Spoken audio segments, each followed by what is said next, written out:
Bino mga igsoon, maayong udto, maayong buntag, maayong gabi. Depende sa inyong pagtanaw, no? Huwag nintak na karon sa dapit sa kaudtohon, magatuon kita mga kapaglaom, hitungod dining four types of logic. Kini importante kayo masabtan kung unsa gini sumala sa Googles o sumala sa Biblia, logic o biblical, ato na matun-an mga kapaglaom.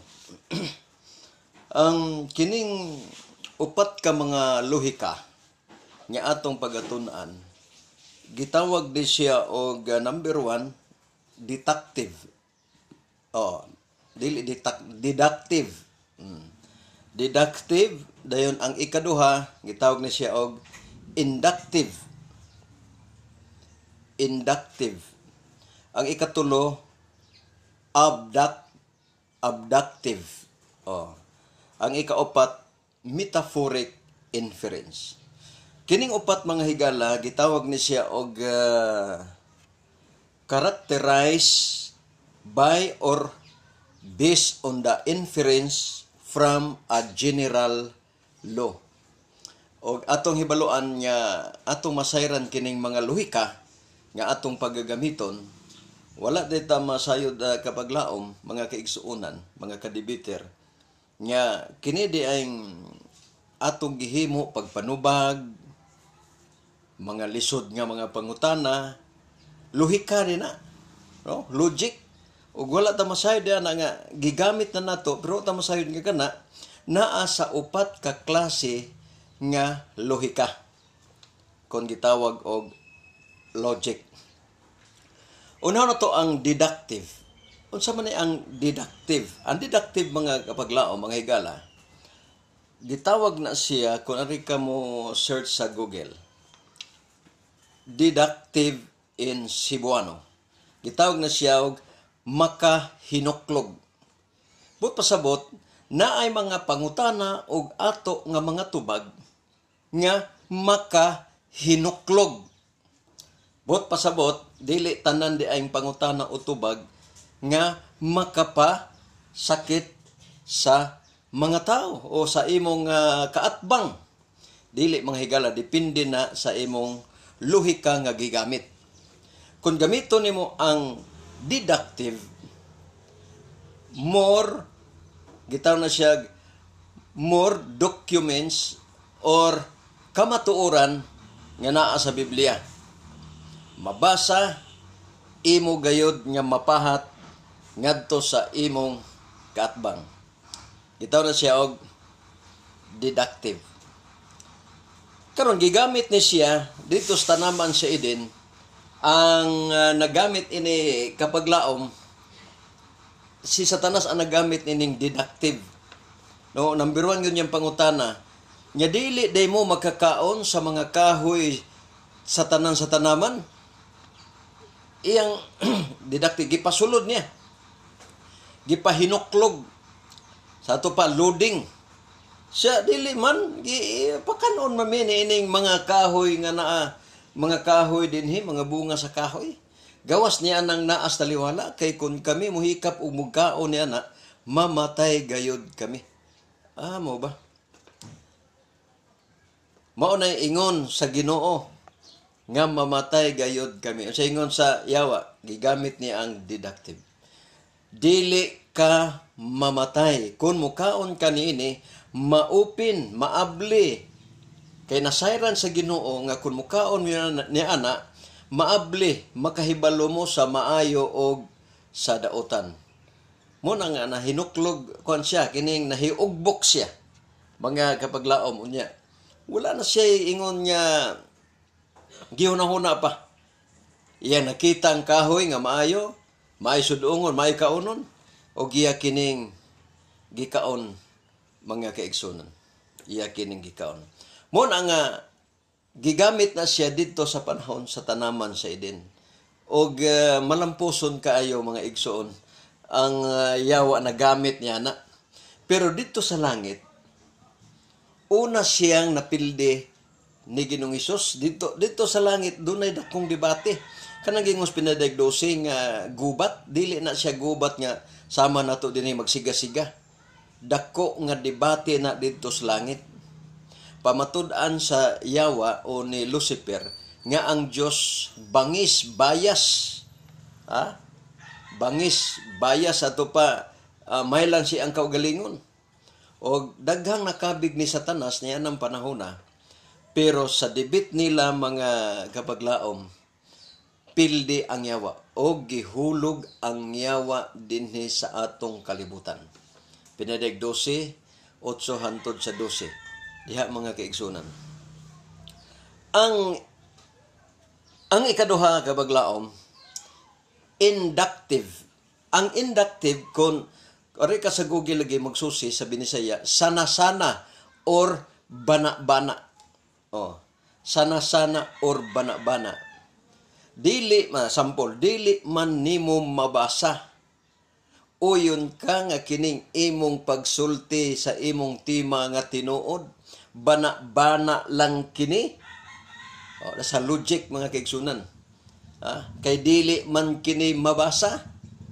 O gamit po na siya logic gihapon nga inductive.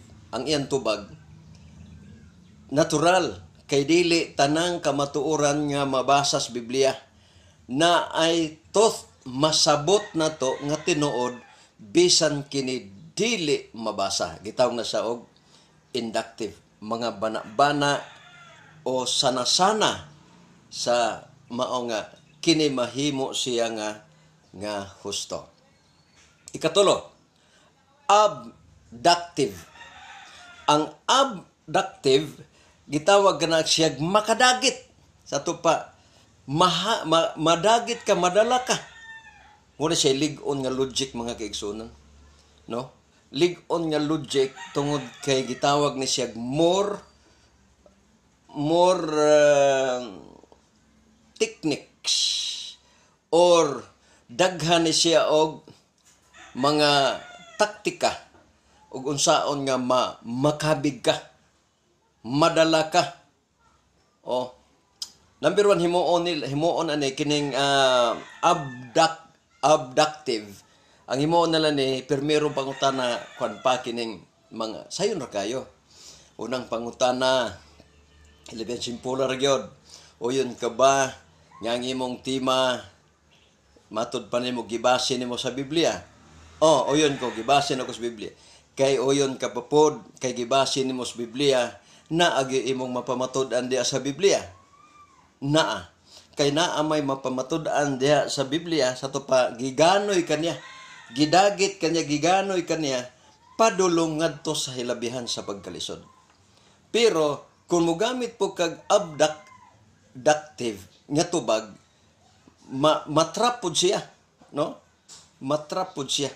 Hantod sa diya nga adto na siya sa min niyang pangutana nga gitawag mga kaigsunan og abductive.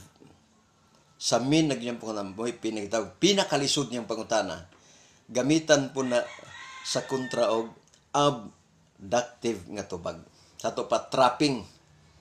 Gitrap niya og ang iyang lisod nga pangutana gidala sad niya ngadto sa sayon nga tubag. Sayon nga tubag mga higala. Sama gud ni ingon si Attorney Bacalso, Brother Jerry, ang pangutana niingon man si Juan, therefore ato pa busa kuning busa mo ni conclusion. Busa si Jesus gilabag niya o gilapas niya ang adlaw hulay. But pasabot ba nga kining iyang pag-conclude ni Juan sayop? Oh, sayop ba kini ang konklusyon ni Juan? Oh, muna siya gitawag abductive. Sa to pagganuyod kaniya ngadto sa lisod nga pangutana. Pero ang tubag po na to abductive gyapon. Sama ras tinubagan ni Ginoong Hesus. Ingon ang Yawa, himuha kining tinapay. Ingon po ang Ginoo, dili mabuhi ang tao lamang sa tinapay lamang kundili sa pulong sa Dios. Napito na putol mga kaigsunan, ang lisod nga pangutana si Yawa nahimong sayon. Ang lisod nga pangutana sa kontra nahimong sayon tungod kay ang iyang pangutana nga logic abductive. Unya gitubag pod ni Ginoong Hesus abductive. But pasabot kung abductive ang imong pangutana, tubagon pod og abductive sa lohika, kanang gitawag og pagdagit, matrap siya diha ra siya kutob. Diya ra siya kutob. Dili na siya makapadayon. Kabantay katong gingon niya, Ginoo, magtutudlo. Angay bata nga mohatag og buhis. Ang tubag sa Ginoo, kanang imong gigunitan unsa man na. Sinsiyo, kuwins. Kinsa man ang naong. Sa kang Caesar. Ang kang Caesar ihatag diha kang Caesar. O gang sa Dios ihatag usab sa Dios. Sa to pa ang pinakalisod mga kaigsunan nga pangutana, abductive, pero gitubag nimo og abductive pod, matrap siya diya sa kutob. Kabantay mo sa mga pangutana sa mga Hudiyo nga humag pangutana mangatras sila. Ngutana sila ni Hesus, muatras sila. Murag sakitan sila ba? Napag ito hinduol sila nga magtutudlo. Inimbayhana nasapna ni. Nasapna ni siya nga doon na siya kaipon, doon na siya kabit. Si Maria Magdalena nagbaligya sa dungog. Naa sa ato nga blaod nga batuon ni siya. Pwede ba ni namong batuon? Ang gitubag sa Ginoo mga kaigsunan abductive. Ang tubag sa Ginoo si kinsa kadtong way sala mo'y muuna sa pagbato. Sibat sila. Ang pinakalisod nga pangutana, kung mugamit siya deductive, mugamit siya puka og deductive kanang number 1 nga lohika. Deductive. Mahita mo kuan siya og kining deductive more document. Naa say dokumento, imong tubag pod naa po kay dokumento. Unya masabtan sa mga tao nga ang iyang document piki day ang imo husto. Mo na siya gitawag deductive. Pero kung ang lisod nga pangutana, tubagon po nimo og lisod matrap siya, gitawag na siya og abductive. Abductive. Okay, arita si kaupat.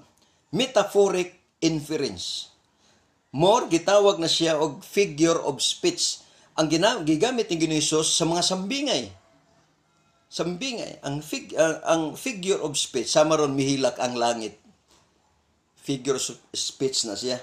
Nabugoy mata ang langit kay mihilak nagpasabot nga ni ulan, no. Mga kaigsunan mo na siya ang metaphoric, mga sambingay. Wala gidritso na Ginoong Hesus o gidritso niya ang mga tao. Giagi niya og lohika nga gitawag og metaphoric. Nga naay usa ka tawo nga nagsabwag sa binhi. Sabwag ito sa karsada o gipangtuka lang sa mga manok, sa mga langgam o dito sa kabatuan, miturok lang kadyot o nya na nalaya o nya dito sa matambok nga yuta apan tungod sa kadaghan sa mga sampinit kini namatay o dito sa ang usa ka binhi sa matambok nga yuta nga way sampinit og kini na munga og nahimo kining dako kayo lampuson nga tanom. Gitawag na siya og metaphoric inference. Metaphoric inference. But pasabot, more sambingay. Mo po nagigamit ni Apostol Juan, John Revelator, nga nagamit siya mapintas mananap, nagamit siya og kining tubig, dagat, pero ang kahulugan mao ang kahulugan maong mga tao, gitawag na sa metaphoric inference nga lohika. Halos na ikinintanan itong mga wali, lohika, naa ni siya sa logic mga kaigsunan. Mo na nga, ang logic, more reason or reasoning power. No? Pero kining tanan, nagdepende sa gigamit ni mong lohika. Upat man klase sa ganito, deductive, inductive, or abductive, metaphoric or metaphoric inference. Ang inference sumala sa mga panghuna-huna. Ang inductive instinct gitawag na siya og kinaiyanhon. Kinaiyanhon ay mga tao karon mga kapaglaom nga tan-aw nimo yano kayo pero grabe mangutana. Grabe kayo reasoning. Yano kayo nga tao nimo, tan-aw nimo wala gani siya ka eskwela pero maayo siya mo pasabot. Gitawag na siya og inductive. Bisan tuod wala siya ka eskwela apan maayo siya sa lohika nga inductive. But pasabot, maayo siya musulti bisan wala siya document. Makadebate siya bisag wala siya magdag Biblia. Nay mga tao karon nga di makigdebate way Biblia. Di sa ko kay wa koy Biblia. Pero nguban, sige debate ta. Biblia imong Biblia may gamiton. Mo na inductive. Bisag wala kay makita, wala kay nadala, pero andam ka nga makigdebate. Debate kamo na uban nga pagkagayo ang kining mga libro.